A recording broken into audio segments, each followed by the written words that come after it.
அதுக்கப்புறம் என்னாச்சுன்றது இந்த எபிசோட்ல பார்க்கலாம். நம்ம ஹீரோயின் கோச்சிட்டு போயிட்டு இருக்கும்போது அந்த இருட்டுலேருந்து யாரோ 2 பேர் வரானுங்க, கையில் கொம்போடு தான் வந்து நிற்கிறானுங்க. ஹீரோயினை பார்த்துட்டு எங்கே தனியாக போகிறேன், நாங்கள் உனக்கு ஹெல்ப் பண்ணுறோம் அப்படின்னு சொல்லிட்டு ஹீரோயின் கிட்ட க்ளோஸாக வந்துட்டு இருக்காங்களா. நம்ம ஹீரோயின் பயப்பட ஆரம்பிச்சிடுறா. அவளுக்கு என்ன பண்ணுவோன்னு தெரியல. நம்ம ஹீரோ ஆல்ரெடி பின்னாடி இருந்து பார்த்துட்டு தானே இருந்திருப்பாரு. நம்ம ஹீரோயின் ஒரு கட்டத்துக்கு மேலே பயந்துட்டு கத்தும் போது அப்போ திடீர்னு ஹீரோ வந்து ஹீரோயினுக்கு பின்னாடி இருந்து வந்து அந்த ஆளுங்களை போட்டு அடிச்சு விட்டுறாரு. அப்போ அடிச்சுட்டு நம்ம ஹீரோயினை பார்த்துக்கிட்டே இருக்கும்போது அப்போ அவரும் அவர் கையில் குச்சி தான் வச்சுட்டு இருக்காரு. அப்போ அவர் உடனே நம்ம ஹீரோனை பார்க்கும்போது என்ன ஆகுதுன்னா, நம்ம ஹீரோனை அடிக்க வரன்ற பேரில் ஒருத்தன் வரானா, அவன் வந்து நம்ம ஹீரோ முதுகுலேயே அடிச்சிடுறான். ஏன்னா நம்ம ஹீரோனுக்கு அது படக்கூடாது சொல்லிட்டு ஹீரோ அதை வாங்கிக்கிறாரு. நம்ம ஹீரோன் இதை பார்த்துட்டு ஐயோ ஜிக்கு என்னாச்சுன்னு பார்த்துட்டு இருக்கும்போது ஹீரோ உடனே திரும்பி அங்கே இருக்கவங்களை அடிச்சுட்டு உயிரோடு இருக்கணும்னா ஓடிடுங்கன்னு சொல்லி மிரட்ட அவனுங்களும் வாங்கின அடி தாங்காமல் அங்கேருந்து ஓடிடுறானுங்க. அப்போ ஹீரோ உடனே அவர் முதுகில் அடிபட்டிருக்கோம்ல, அது ரொம்ப ஃபோர்ஸாக இருக்கும், அவருக்கு ரத்தம் வாந்தி வந்துடுது. அங்கேயே அந்த வாந்தி எடுத்துட்டு அப்படியே உட்காந்துடுறாரு. ஹீரோன் தான் போய் பிடிக்கிறா. அப்போ அங்கே இருட்டா இருக்கிறதுனால நம்ம ஹீரோ சொல்றாரு, எனக்கு ஒரு மாதிரியா இருக்கு, இங்க இருட்டா இருக்கு, கொஞ்சம் லைட் ஆன் பண்ணு அப்படின்ற மாதிரி சொல்ல நம்ம ஹீரோயினா இதோ இதை ஆன் பண்ற அப்படின்னு சொல்லிட்டு அவ ஃபிளாஷ் ஆன் பண்ணிட்டு இருக்காளா. ஆன் பண்ணிட்டு வாங்க நம்ம அங்க போகலாம் அப்படின்ற மாதிரி ஒரு இடத்துக்கு கூட்டிட்டு போய் உட்கார வைக்கலான்னு சொல்லிட்டு ஹீரோவை அவ தான் கூட்டிட்டு போறா. ஹீரோக்கு ஒரு மாதிரி பயப்படுற மாதிரி ஆயிட்டாரு. இப்படி அடி வாங்கினோடனே அவருக்கு சின்ன வயசு ஞாபகம் வந்துருச்சு போல. ஹீரோன்னு சொல்றா, இவ்வளோ பெரிய ஆளா இருக்கீங்க, இந்த மாதிரி இருட்டுக்கு பயப்படுறீங்கன்னு கேட்கும்போது ஹீரோ அப்போ சொல்றாரு, என் சின்ன வயசுல நான் ரொம்ப கஷ்டப்பட்டிருக்கேன், என்னை இருட்டில் போட்டு அடைச்சி வச்சாங்க, அடிச்சாங்க, அதெல்லாம் சொல்லிட்டு இருக்காரு ஹீரோ. இப்படி அவர் ஹீரோ ஃபீல் பண்ணி பேசும்போது ஹீரோயின் நினைக்கிறா, இவரா ஒன்றும் இந்த அளவுக்கு இப்படி மாறல, இவரை இந்த வேர்ல்டு தான் மாத்திருக்கு, இப்படி அவங்க ஃபேமிலியில் இருக்கவங்க தான் இவர் இப்படி மாற்றி வச்சிருக்காங்க அப்படின்ற மாதிரி ஹீரோயின் ஃபீல் பண்ணிட்டு இருக்காளா. ஹீரோ ரொம்ப சோகமாக இருக்கிறத பார்த்தோன்னே ஹீரோயின் ஒன்னே உங்களுக்கு அழணும்னா என்னை கட்டி பிடிச்சிட்டாளுங்க, நான் உங்களுக்காக இருக்கேன்னு சொல்லும் போது ஹீரோ சொல்றாரு, நீ தான் வந்து ரிலேஷன்ஷிப்பை பிரேக் பண்ணிக்கலாம், என்னை விட்டுட்டு போறேன்னு சொன்னியே, என்னை பார்த்து பயமா இருக்குன்னு சொன்னி அப்படின்னு சொல்லும் போது நம்ம ஹீரோயின் வந்து அதெல்லாம் ஒன்றும் இல்லை, நானாவது உங்களை விட்டுட்டு போகிறதாவது, நான்லாம் போக மாட்டேன்ப்பா அப்படின்ற மாதிரி சொல்லிடுறா. எனக்கு உங்களை பார்த்து பயம் இல்லைன்னு வேற சொல்கிறா. அதுக்கப்புறம் ஹீரோ என்ன பண்ணுறாருன்னா, நம்ம ஹீரோனை உப்பு மூட்டை தூக்கி வச்சு கூட்டிகிட்டு போகிறாரா. நம்ம ஹீரோன்னு சொல்கிறாங்க, ஜி இனிமேல் யார் என்ன சொன்னாலும் சரி, நான் என்ன பார்த்தாலும் சரி, உங்களை பார்த்து எனக்கு பயமே வராது, யார் என்ன சொன்னாலும் நான் நம்ப மாட்டேன், எதாக இருந்தாலும் பரவாயில்ல, நான் உங்களை தான் விரும்புகிறேன் அப்படின்னு சொல்லிட்டு அப்படியே அங்கே தூங்கிட்டுறாளா. நம்ம ஹீரோ அதெல்லாம் பார்த்துட்டு இருக்காரு. என்ன ஆகுதுன்னு பார்த்தா நெக்ஸ்ட் டேவே வந்து ஹீரோனோட அண்ணனுங்களை தான் காட்டுறாங்க. அவனுங்கெல்லாம் வந்து வெயிட் பண்ணிட்டு இருக்காங்க. நம்ம ஹீரோன் சொல்லியிருப்பா போல இன்னைக்கு லஞ்சு ஒன்றா சாப்பிடலாம்னு சொல்லிட்டு. அப்போ அண்ணங்கள்லாம் பேசிகிட்டு இருக்காங்க. எதுக்காக அப்படி சொல்லியிருப்பா லூசி, என்ன நம்மளை பார்த்து பேசணுமா, அவளுக்கு என்ன விஷயமா இருக்கும், ஒருவேளை ஜி கூட ஒர்க் பண்ணுறது அவளுக்கு பிடிக்கலையோ, அந்த ஜி எதனா தங்கச்சியை தொல்லை பண்ணுறானோன்ற மாதிரி இவங்களே பேசிகிட்டு இருக்க. ஹீரோயின் வந்து ஹீரோ கையை பிடிச்சிட்டு கூட்டிகிட்டு வர அண்ணனுக்கு முன்னாடி அப்படியே அவர் மேலே தலையெல்லாம் சாய்க்கவும் பெரிய அண்ணன் இதெல்லாம் பார்த்துட்டு இருக்காரு. அப்போ உடனே என்ன பண்ணிட்டு இருக்கா, கையெடுன்ற மாதிரி சொல்ல நம்ம இன்னும் கையெடுத்துட்டு உங்ககிட்ட ஒன்று சொல்லணும், நான் வேற லவ் பண்ணுறேன், நாங்கள் வந்து ஃப்யூச்சரில் பார்ட்னராக இருக்கலான்னு முடிவு பண்ணிட்டோம் அப்படின்ற மாதிரி சொல்லிட்டு இருக்க.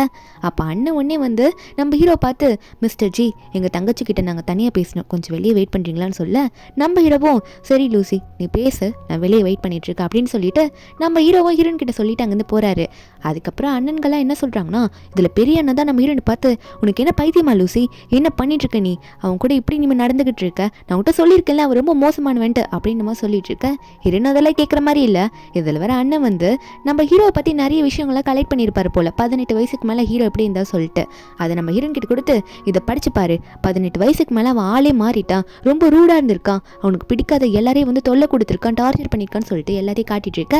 நம்ம ஹீரோனே இதை காட்டுறீங்களே, 18 வயசுக்கு முன்னாடி அவர் என்னெல்லாம் ஃபேஸ் பண்ணாரு அதை காட்ட முடியுமா உங்களால் அப்படின்ற மாதிரி ஹீரோயின் கேட்டுட்டு இருக்கா. அப்போ அண்ணனால அங்கே எதுவும் சொல்ல முடியல, அதுக்கு முன்னாடி நடந்தது எதுவும் எங்களால் கண்டுபிடிக்க முடியல அப்படின்னு சொல்லிட்டு இருக்காரு. நம்ம ஹீரோயின் ஒன்னே அப்போ அதை கண்டுபிடிக்க முடியலன்னா இதை பற்றியும் பேசாதீங்க, முழுசாக தெரிஞ்சுக்காம ஏன் அவரை பற்றி தப்பாக பேசுறீங்கன்னு சொல்ல அப்போ செகண்ட் அண்ணனுக்குலாம் ஷாக்கு, இவ்வளோ அப்படி பேசுகிறேன் நம்மக்கிட்ட அப்படின்ற மாதிரி தான் பார்த்துட்டு இருக்காங்க. அப்போது ஹீரோயின் ரொம்ப எமோஷ்னலாக பேசி அண்ணன் 3 பேரையும் கன்வின்ஸ் பண்ணுறா, எனக்காக அவர் ரொம்ப ஹெல்ப் பண்ணியிருக்காரு, எனக்காக எல்லா இடத்துலையும் நின்று இருக்காரு அப்படின்னு சொல்லிட்டு ஹீரோவை தான் பிடிச்சிருக்கு சொல்ல. அப்போது பெரிய அண்ணனுக்கும் வேறு வழி இல்லை, ஹீரோனை பார்த்து சரி கேர்ஃபுல்லாக இருந்துக்கோ, ஆனால் ஒன்று அவன் மட்டும் ஒன்று எதுனா பண்ணா அவனை நாங்கள் சும்மா விட மாட்டோம், உனக்காக அண்ணங்க 3 பேரும் நாங்கள் இருக்கோன்ற மாதிரி சொல்லிட்டு இருக்க.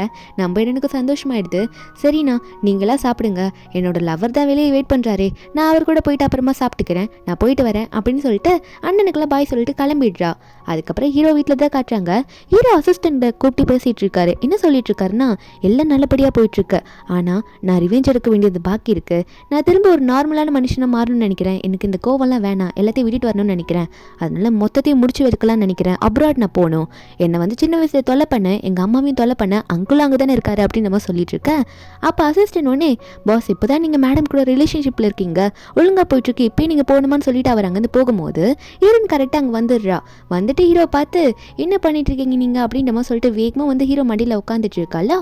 நம்ம ஹீரோ உடனே எனக்கு ஒரு முக்கியமான வேலை வந்திருக்குமா, நான் அப்ராட் போகணும் அப்படின்ற மாதிரி ஹீரோ சொல்லிட்டு இருக்க.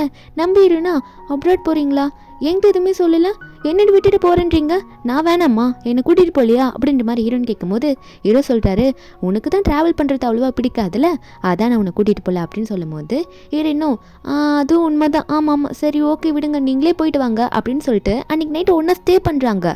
நெக்ஸ்ட் டே மார்னிங் நம்ம ஹீரோன் எந்திரிக்கும் போது பக்கத்துல ஹீரோ இல்ல, அவர் வந்து ஹீரோன் தூங்குறா சொல்லிட்டு சொல்லாம போயிட்டாரு போல. ஆனா நம்ம ஹீரோன் எந்திரிச்சு பார்க்கும்போது சைட்ல ஒரு நோட்ஸ் மாதிரி வச்சு நான் போயிட்டு வரேன்ற மாதிரி மட்டும் சொல்லிட்டு ஹீரோ அங்க வந்து போயிருப்பாரு. நம்ம ஹீரோனும் அதை படிச்சிட்டு இருக்கா. அதுக்கப்புறம் ஹீரோனை பார்க்க யார் வந்திருக்காங்கன்னா ஹீரோ வீட்டுக்கே வந்து 3 அண்ணன்களை ஹீரோனை பார்க்க வந்திருக்காங்க.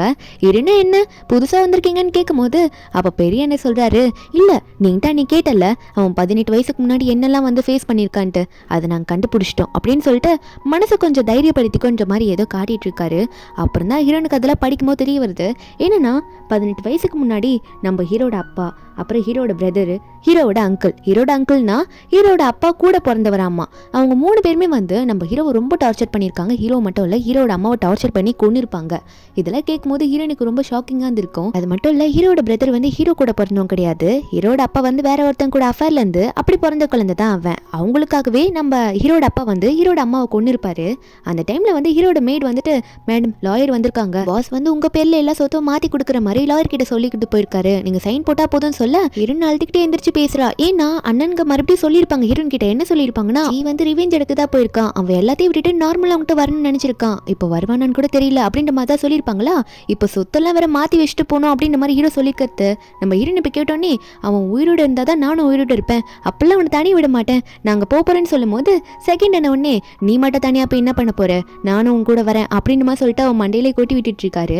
ஒரு பக்கம் ஹீரோவை காமிச்சா என்னன்னா ஹீரோட அப்பாவும் அங்கிளும் வந்து தப்பிச்சு போயிட்டு இருக்காங்க ஹீரோ கிட்ட இருந்து. இதுல வேற ஹீரோட பிரதர் வந்து அங்கிள் கூட தான் இருக்கான்றது ஹீரோக்கு முன்னாடியே தெரிஞ்சிருக்கு. அதனால முதல்ல போய் அவனை போட்டு தள்ளணும் அப்படின்ற மாதிரி தான் போயிட்டு இருக்காரு. அவன் வந்து ஏதோ பாலடைஞ்ச ஃபேக்டரியில இருக்கானா, அவன் உட்காந்து யார்கிட்டயும் பேசிட்டு இருக்கான். அப்போ இவன் இருக்கிற இடத்த கண்டுபிடிச்சிட்டு நம்ம ஹீரோ வந்துட்டு, உன்னை சும்மா விட்டுறக்கூடாது, அன்னைக்கே கொண்டு இருக்கணும், ஆனா நான் அதை பண்ணல அப்படின்னு சொல்லிட்டு நம்ம ஹீரோ வந்து அவனை கொல்றதுக்கு கண்ணை வச்சுட்டு நின்றுட்டு இருக்காரா. அப்போ உடனே இல்ல நீ இப்ப பண்ண மாட்ட, நீ என்னோட பிரதர் அப்படின்னு நம்ம சொல்லும் போது ஹீரோ சொல்றாரு, இதுக்கு நீ எனக்கு முன்னாடில நீங்க பண்ணீங்களே அப்ப தெரியலையா நான் உன் பிரதர் அப்படின்னு சொல்லும் போது அப்ப ஹீரோட அங்கிள் வராரு. வந்தவர் எப்படிரா உன் பிரதரே நீ கொன்னுடுவியா என்ன அப்படின்ற மாதிரி கேட்டுட்டு வர, அதை கேட்ட பிரதரும் ஆமா ஆமா கண்டிப்பா ஜி என்ன சுட மாட்டான் அப்படின்ற மாதிரி நினைச்சிட்டு இருக்க. அந்த அங்கிளுமே ஆமா நீ பயப்படாதரா, அவன் எதுக்கு ஒன்னும் சுடுறான், அவன்லாம் அப்படி பண்ண மாட்டான் அப்படின்ற மாதிரி ஹீரோ என்னமே வந்து இவங்களுக்குலாம் பயந்துட்டு இருப்பான், இந்த அங்கிளுக்குலாம் பயந்துட்டு இருப்பான் அப்படின்னு நினைச்சிட்டு இருக்க. ஹீரோ ஆனா அங்க வந்து அந்த பிரதரை சுட்டு தள்ளிடுறாரு. அவங்க அதை முடிஞ்சு இதை பார்த்து அந்த அங்கிளோட ஆளுங்கெல்லாம் பயந்து ஓடிடுறாங்க. இந்த அங்கிளுமே என்னடா இந்த பிரதரே சுட்டு தள்ளிட்டான், இதுக்கு மேல நம்ம இங்க இருந்தா நம்ம கதையை முடிச்சிட்டோம்னு சொல்லிட்டு அங்கிருந்து தப்பிக்க பாக்குறாரு, வேகமா ஓடுறாரு. அப்போ உடனே ஹீரோட அசிஸ்டன்ட்டும் பாஸ் அவர் தப்பிச்சு போறாரு, அவனை போயிட்டு நாங்க ஆளை வச்சு பிடிச்சிட்டு வரோம் அப்படின்னு சொல்லும் போது ஹீரோ சொல்றாரு, இல்ல இவனை நான் என் கையால சுடக்கூடாது, எங்க அப்பாவும் இவனை மாத்தி மாத்தி சுட்டுக்கணும், அந்த மாதிரி ஒரு பிளானை தான் வச்சிருக்கேன் அப்படின்ற மாதிரி நினைச்சிட்டு இருக்க. ஆனா அந்த அங்கிளை வெளியே போகவே விடல. யார் வந்திருக்காங்கன்னு பார்த்தா நம்ம ஹீரோயின் தான். ஹீரோயின் வந்து கண்ணை வச்சுட்டு அந்த அங்கிளை பிடிச்சிட்டு வந்துட்டு இருக்கா. எப்படி நீங்க என்னோட லவரை புலி பண்ணிருப்பீங்க சின்ன வயசுல அப்படின்னு சொல்லிட்டு கண்ணை அவன் மண்டையில வச்சுட்டு உன்னை சும்மா விடுவேன்னு நினைச்சு பார்க்காத அப்படின்ற மாதிரி வந்துட்டு இருக்க. அப்ப நம்ம ஹீரோனும் நீ எதுக்கு என்னை விட்டுட்டு போன அப்படின்ற மாதிரி ஹீரோ பார்த்துட்டு மறுபடியும் அந்த தலையில கண்ணை வச்சுட்டு சுடவான்ற மாதிரி பார்த்துட்டு இருக்க. ஹீரோனே ஹீரோன் கிட்ட வந்து நீ ஏம்மா இங்க வந்த அப்படின்னு கேட்டா ஹீரோன்னு சொல்றாங்க, நீங்க ரிவெஞ்ச் எடுக்க வந்திருக்கீங்க அப்படின்றது எனக்கு தெரிஞ்சிச்சு, உங்களை தனியா விட்டுட்டு நான் எப்படி இருக்க முடியும் அப்படின்ற மாதிரி ஹீரோன் சொல்ல. அப்ப ஹீரோனோட அண்ணனா நான் ஒருத்தரை பிடிச்சிட்டு வந்திருக்கேனே அப்படின்னு சொல்லிட்டு வந்துட்டு இருக்க. யாருன்னு பார்த்தா ஹீரோட அப்பா வந்து தப்பிச்சு போயிருப்பாரு, அவங்களையும் பிடிச்சிட்டு வந்துட்டாங்க. இப்போ ஹீரோக்கு வேலை ஈஸி ஆயிடுச்சு. உடனே ஹீரோ வந்து அவங்க அப்பா கிட்ட ஒன்று காட்டணும்னு சொல்லிட்டு உனக்காக ஒன்று காட்ட ரெடியாக வச்சிருக்கேன், இப்போதான் உனக்கு எல்லாம் உண்மையை தெரியும் அப்படின்னு சொல்ல.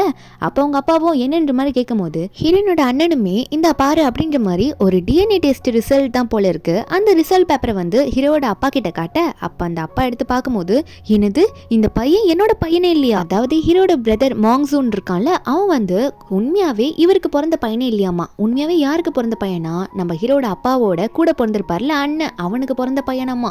இதை பார்த்தவரு என்னது இது எப்படி அப்படின்னு நம்ம நினைச்சிட்டு இருக்க. அப்புறம் தான் இவருக்கே புரியுது, இவர் அஃபேர் வச்சிருந்தார்ல ஒருத்தன் கூட, அவங்களும் இவரோட அண்ணனும் அஃபேர் வச்சிருப்பாங்க போல இருக்கு, அப்படி வந்த பையன் தான் இந்த மாங்ஸூன்றவன். இது தெரியாம உனக்கு பிறந்த பையனான என்னையும் நீ மோசமா கொடூரமா இப்படி பண்ணிட்டு இருந்த. அது மட்டும் இல்லாம என் அம்மாவையும் அந்த அஃபேர் வச்சிருந்த லேடிக்காக எங்க அம்மாவே கொண்டுட்டேன்ற மாதிரி சொல்லிட்டு இப்ப கத்திய தர மாத்தி மாத்தி குத்திக்கோங்கன்ற மாதிரி சொல்லிட்டு போக, தம்பி அண்ணனை குத்த, அண்ணன் வந்து தம்பி கிட்ட தப்பிக்கிறதுக்காக அவரே திருப்பி குத்துன்ற மாதிரி மாத்தி மாத்தி குத்திக்கிட்டு அங்கேயே செத்து போயிடுதுங்க. அதுக்கப்புறம் ஹீரோ வந்து வெளியே வரும்போது, அம்மா உங்களுக்காக நான் ரிவெஞ்ச் எடுத்துட்டேன், இந்த ஃபேமிலியை மொத்தமா அழிச்சிட்டேன் அப்படின்னு நினைச்சிட்டு தான் நம்ம ஹீரோ வந்துட்டு இருக்காரு. இப்போ ஹீரோக்காக உண்மையா இருக்கிறதுனா ஹீரோட பாட்டி மட்டும்தான் ஒரு பக்கம் இருந்துட்டு இருக்காங்க. அப்போ உடனே ஹீரோன் வந்துட்டு நான் வந்துட்டேன் பேபி அப்படின்ற மாதிரி கை தூக்கிட்டு ஓடிவான்ற மாதிரி சொல்ல, ஹீரோ வேகமாக ஹீரோன் கிட்ட போறாரு. ஹீரோக்கு இப்போ உண்மையான லவ்வா இருக்கிறது நம்ம ஹீரோன் தான். நம்ம ஹீரோனை கட்டி பிடிச்சி தூக்கிட்டு சுத்திட்டு இருக்க அங்க கட் பண்ணா 2 பேருக்கும் அஃபிஷியலான வெட்டிங்கை வந்து ஃபிக்ஸ் பண்ணிட்டாங்க போல. 2 பேரும் நின்றுட்டு இருக்காங்களா. அப்போ இவங்க 2 பேர்கிட்டயும் உங்களுக்கு இவங்களை கல்யாணம் பண்ணிக்க சம்மதமா அப்படின்னு கேட்பாங்களா. அதை கேட்கறது யாருன்னு பார்த்தா ஹீரோனோட 3rd பிரதர் தான். அப்போ அவரும் வந்து 2 பேர்கிட்டயும் கேட்டுட்டு இருக்க, நம்ம ஹீரோனுமே வந்து ரொம்ப சந்தோஷமா இருக்கா, சம்மதம் சொல்லிட்டு இருக்கா. ஹீரோவும் அப்படி சொல்லிட்டு இருக்கா. ஹீரோன் ஒரு கட்டத்துக்கு மேல வெயிட் பண்ண முடியாம சீக்கிரம் ரிங்கு கொண்டு வாங்க, யாழ் எனக்கு ரிங்கு போட்டு விட்டுட்டோம் அப்படின்லாம் சொல்லிட்டு இருக்காளா. அப்புறம் ரிங்கெல்லாம் மாத்தினதுக்கு அப்புறம் 2 பேருமே வந்து எல்லாரும் முன்னாடி கிஸ் பண்ணிக்கணும்ல. அப்புறம் அவங்க 2 பேருமே அஃபிஷியலா எல்லாரும் முன்னாடி கிஸ் பண்ணி ஹஸ்பண்ட் அண்ட் ஒய்ஃபா மாறிடுறாங்க. அப்போ ஹீரோன் வந்து அவளோட ஆசையை சொல்றா, நான் நிறைய பார்த்துருக்கேன், கல்யாணம் முடிஞ்ச அப்புறம் மாப்பிளையும் பொண்ணும் வந்து அந்த கல்யாணத்துல இருந்தே ஓடி போவாங்களே, அது மாதிரி போலாமான்னு கேட்க, ஹீரோவும் உன்னோட விருப்பம், நீ என்ன சொன்னாலும் நான் பண்ணுவேன்னு சொல்லும் போது ஹீரோன் வந்து 3, 2, 1 அப்படின்னு சொல்லிட்டு ஓடுறாளா. ஹீரோட கையை பிடிச்சிக்கிட்டு இழுத்து ஓடிட்டு இருக்கா. அப்போ 3rd பிரதர் இதெல்லாம் பார்த்துக்கிட்டு, இவளுக்கு என்னாச்சு, ஏன் இப்படி பண்ணிட்டு இருக்கா, அதான் கல்யாணம் நல்லபடியாக ஆயிடுச்சு, எதுக்கு கூட்டிட்டு ஓடிட்டு இருக்கான்னு தெரியல அப்படின்ற மாதிரி பார்த்துட்டு இருக்க. இப்படி ஹீரோன் வந்து ஹீரோ கையை பிடிச்சி இழுத்துட்டு ஓடும்போது ஹீரோக்கே ரொம்ப சந்தோஷமா இருக்கு, நம்மளே பிடிச்சிட்டு ஓடுறாளே அப்படின்ற மாதிரி தான் பார்த்துட்டு இருக்க. பின்னாடி வேற 3 பிரதர்ஸும் தள்ளிட்டு வராங்க, எங்கடி ஓடுற அப்படின்னு சொல்லிட்டு. இப்படி ஒரு ஹாப்பியான எண்டிங்ல இந்த மூவி இங்கே முடியுது. இந்த மூவியோட எக்ஸ்பிளனேஷன் ఏంటంటే உங்களுக்கு பிடிச்சிருந்தா மறக்காம நம்ம சேனலுக்கு சப்ஸ்கிரைப் பண்ணி விட்டுருங்க. நாளைக்கு வேற ஒரு மூவி அப்லோட் பண்ணுறேன். Bye guys.